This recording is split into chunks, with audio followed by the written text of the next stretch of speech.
Welcome to the Score Podcast. Do you ever wonder how those personal finance experts you see on TV get their jobs? I mean, what actually is their jobs? The good news for you, dear listener, is that I know a few of them, and I've got one of them here on the podcast today.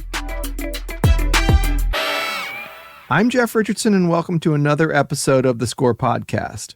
The personal finance guru isn't really a new phenomenon. There's been a number of experts out there that all they seem to do is more yelling than actually helping people. But let's not paint all of them with such a broad brush. Joining the Score Podcast today is my good friend Matt Schulz. The name might sound familiar. He does like hundreds of media interviews a year and discusses topics as broad as what to do with your tax return or as specific as which credit cards are providing you the best rewards value. Knowing the credit card industry as well as anyone I know is what put Matt on the map. Matt's official job is being Chief Credit Analyst at LendingTree, America's largest online marketplace for loans. And as I mentioned, he regularly appears on ABC World News Tonight, Good Morning America, NBC Nightly News, Today Show, and other news outlets. You'll see him quoted in Bloomberg, New York Times, Wall Street Journal, and almost anywhere personal finance stories are printed. And he's written for Business Insider, CBS Money Watch, American Banker, and USNews.com. And when he's not doing all that, he lives in Austin, Texas, with his wife, son, and he lives and dies with the Texas Longhorns. Matt, thank you so much for joining the podcast. Thanks for having me. First off, what I didn't mention in the intro is that you are kicking off a book tour for your first personal finance book, which is titled Ask Questions, Save Money, Make More: How to Take Control of Your Financial Life. We're going to talk about that in a second, but just congratulations again on your first book. Thank you. I appreciate that. All right. So let's talk about something I kind of joked a little bit about in the intro. How does one, or how did you become a person in the media that others look to for personal finance advice? And is there like a common mantra or thread to the type of advice you give? My most common piece of advice, and it's really the centerpiece of the book, is that you have more power over your money than you think.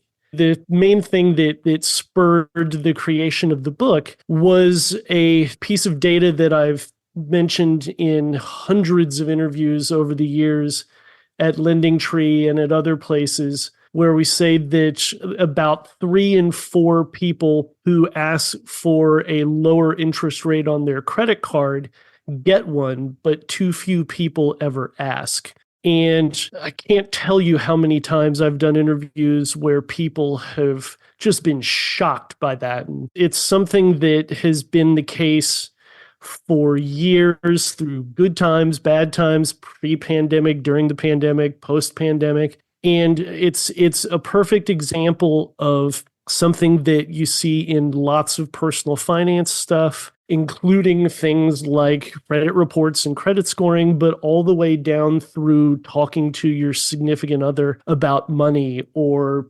splitting the bill at a group dinner. People have more power over their money than they realize. There you go. There's a lot of advice to unpack in that answer, but I'll ask you to put your analyst hat on for just a second. You haven't been on the podcast, but you and I cross paths frequently, and we are always kind of talking about the trends. So what are your takeaways from this past holiday shopping season? Maybe drill down on what you're seeing in terms of credit card trends and spending. Yeah, LendingTree does a report after the holidays every year. And this particular year, what we found was that about 1 in 3 people took on some holiday debt, and that's fairly typical from previous years.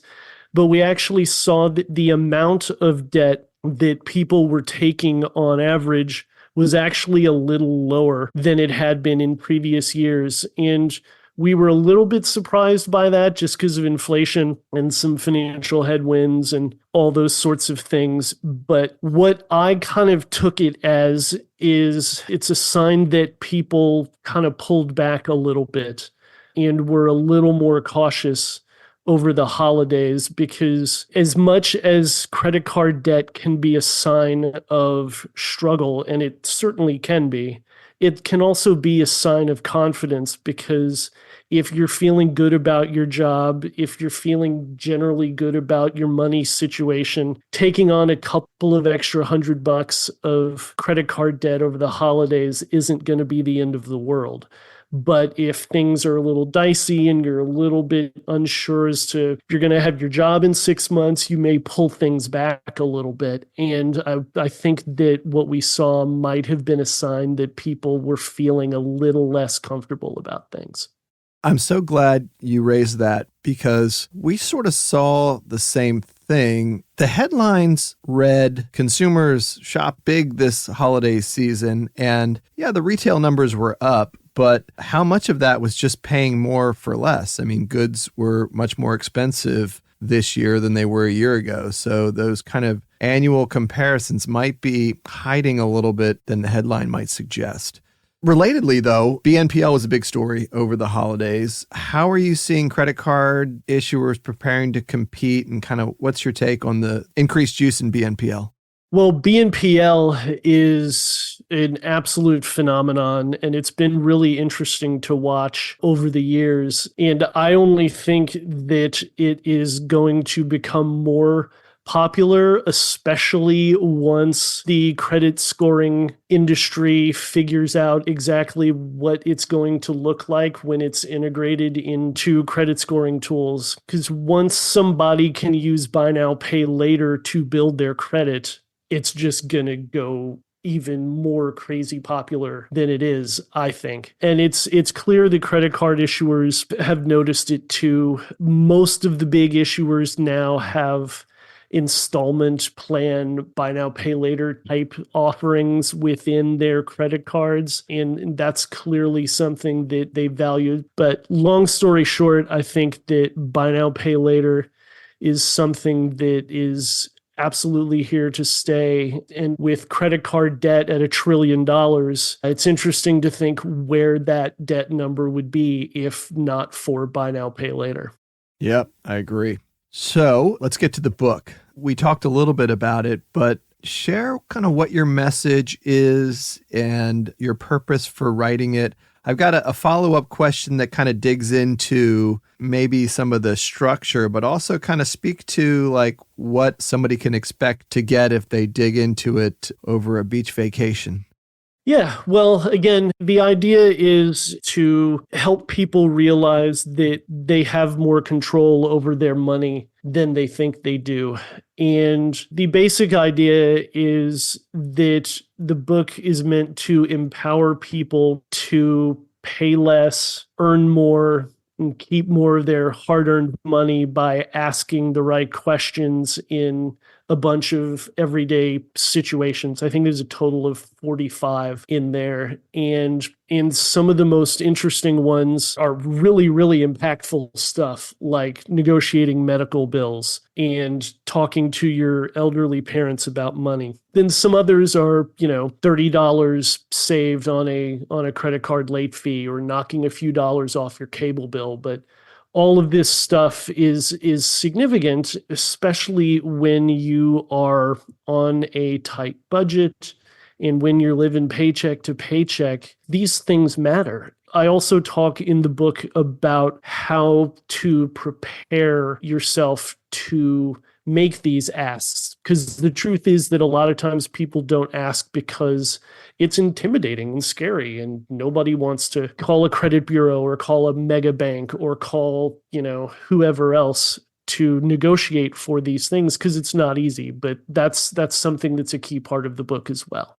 I think that is very misunderstood or not well understood, particularly if as a consumer, maybe, you had a life event occur. It could be something medical. It could be a divorce. It could be, any number of things. Jumping on the phone with your lenders, your creditors, is one of the first things to do, because there are programs available when something unexpected happens where, there's the ability to skip some payments. So I'm so glad that you're pushing that message. The other thing about the book that, at least in the description, that caught my attention is it almost felt like interactive in a sense. So these sort of fill in the blank sheets. Did I read that right? Like what's going on with that? No, you definitely read that right. And it's really the heart of the book. There's a lot of really good personal finance books out there that give real information and real just amazing stories and helpful stuff. But there's also a lot of kind of pontification, and you don't end up taking a whole lot from it. But what I really wanted this book to do is to kind of serve as a handbook and a very much hands-on kind of thing and give people the actual words that they needed to say in order to successfully ask for some of these things. And in some cases, it's only a few things, but in some cases, it's a little more complex and there's a bunch of different things to consider. So we run through a couple of scenarios within these various requests and various asks and tell people where to fill in their personal information and tell their story. But what we really wanted to do was kind of give them the framework of how to actually ask. And the goal behind that is simply to take another step towards helping them reduce the fear involved in making the call. That is super unique. And I didn't really make that connection, but how useful is that? That is really cool. Okay, last question. Looking at the year to come, what are the personal finance and credit trends you think you'll be most focused on and media will be most focused on in 2024? Interest rates and delinquencies. Who knows when the Fed is going to start lowering rates? I think I tend to feel like they're going to take a little longer to start than some people do. And then with delinquencies, it's just really, really interesting to watch as things keep on rising. And I personally think that things are normalizing a little bit from historic lows. But as we move forward, and if delinquencies continue to rise with different types of loans, and we move kind of past that normal and into more of the, we're in a little bit of dicey situation here, it's going to be really interesting to watch. And then of course, the giant X factor at the end of this year is the election and what that's going to look like. And that will affect every single thing that happens in the following year. Without a doubt. Matt, great catching up with you. I can't wait to see you out in the circuit and probably on TV. And congrats again on the book. It's out, I believe, in March. Can you share with us where to get it? Yes. Yeah. It is out on March 19th, and it is available for pre-order now everywhere you would shop for books. And if you need more information about it, you can go to my personal website, mattschulz.com. That's SCHULZ.com/book. And you'll find all the information and links right there. Matt, thanks again for joining the podcast today. Thanks for having me. This was fun. Matt's book is coming out at a very timely moment. Despite headlines of positive economic growth and lower predicted inflation, millions of consumers are still struggling. The most recent update from VantageScore's credit gauge indicates continued pressure on consumers. Overall, credit card delinquencies were up in all days past due categories compared to a year ago. In fact, the 30 to 59 days past due was up 32% when compared to this time last year. So whether it's Matt, myself, or literally the rest of the consumer finance industry, we need to make sure consumers have all the information they need to make the right financial choices for their goals and aspirations. They apparently also could use a good script, so Matt's book's going to really come in handy. Consumer education is key. Delivering it when it matters is what matters. I'm Jeff Richardson, and I look forward to our next conversation.